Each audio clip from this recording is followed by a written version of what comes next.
విన్యాసాలకి బలైపోయినటువంటి వత్సులు ఎంతోమంది మహానుభావులు, పిల్లలు, పసివాళ్ళు ఉన్నారే, వాళ్ళ కోసమైనా మీరు ఈ సినిమా చూడండి.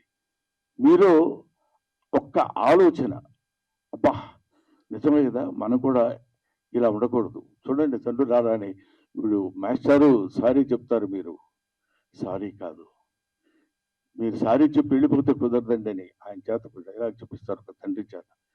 Fantastic.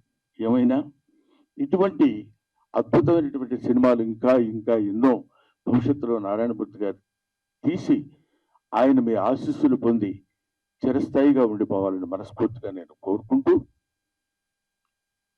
This country must be రీఎడ్యుకేటెడ్. ఈ దేశాన్ని మళ్ళీ బడిలో వేయాలి. Thank you very much.